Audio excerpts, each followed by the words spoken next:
Scientists have long studied the nature of the human brain, but those scientists have never played League of Legends. Today I'd like to teach you something that even those so-called scientists can't teach. Today I'd like to teach you the inner workings of the Vladimir player's brain.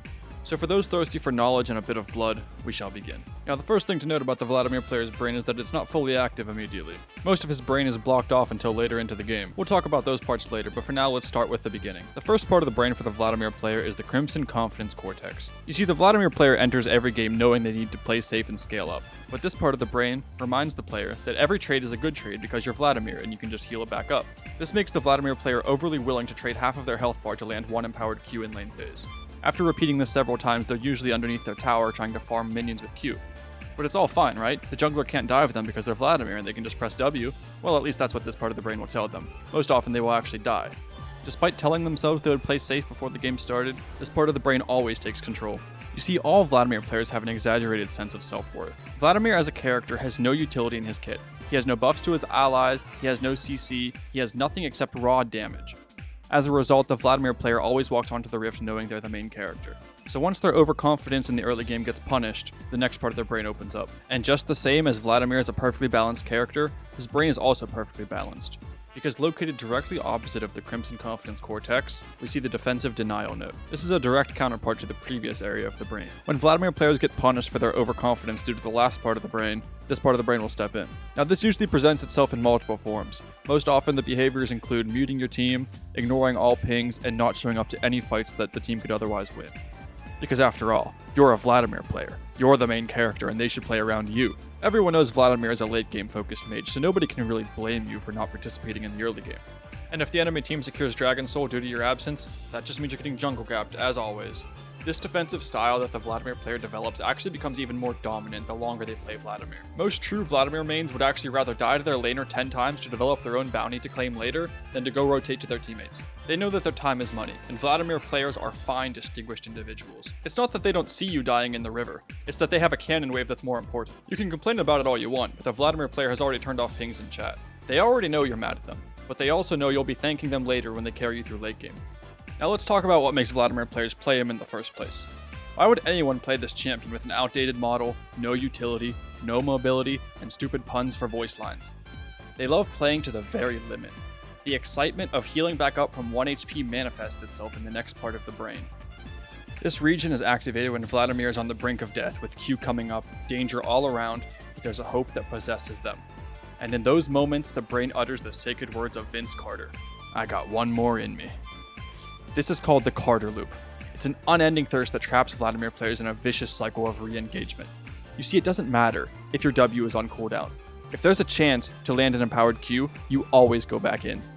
To an average player watching this happen, they may wonder, why did the Vladimir player go back in there? But the truth is, it was never a choice for the Vladimir player. They were simply possessed by the Carter Loop.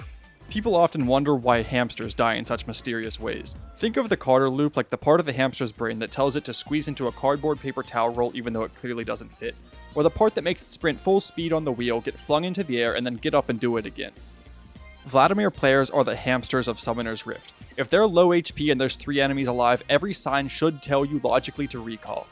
But something in that brain, inside the Carter Loop, says, wait, I can outplay this. And in those moments, the Vladimir player is compelled to go back in and die. Not because they didn't know the risk, but because just like the hamster flinging himself into the water bowl for the 5th time, they were compelled by the loop. And if by some miracle it actually does work, the Vladimir player will remember that and use it as fuel to do it again next time. They will be instantly vindicated. The brain floods with dopamine and the chat floods with question mark pings.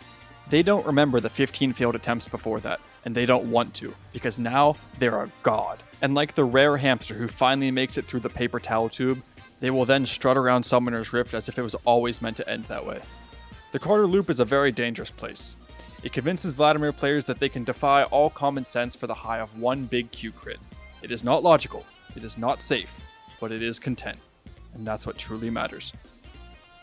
But what also matters is the fact that you haven't liked or subscribed to my channel yet. I'll tell you what, you subscribe right now and I'll let you suggest in the comments what character I should do this for next. Either that or next game you'll have to lane against Saddam Sustain. Alright, back to the video. And just when everything is going perfectly for the Vladimir player, that's when tragedy strikes. Because now the enemy team has finally recognized Vladimir as a threat, and now they've bought anti-heal. This awakens the anti-heal anxiety center. Now the next time Vladimir goes in expecting the same results as last time, he's going to realize that his healing has been cut in half, and his ego cut into thirds. Vladimirs will take this very personally, and they start seeing anti-heal everywhere. They start getting tilted, which makes them play much worse, and now when they lose a 1v1 that they should have won, they're convinced that the enemy team had anti-heal, even when they didn't. It's at this point that the Vladimir player will start to ping the enemy team's anti-heal items after every single death, to justify his own performance. This reaches its peak when multiple members of the enemy team now have it, and Vladimir feels he can't play the game anymore. This truly is a place of fear and suffering for the Vladimir player. Luckily, there is a solution. After a long and tiresome game of farming minions, muting chat, and outplaying yourself several times, the Vladimir player has completed his full build, thus awakening the final part of the brain, the forbidden scaling gland. This is the part of the brain that the Vladimir player works so hard for every game. This is the part where they finally turn their chat back on just to tell their teammates that they were right for abandoning them up until now.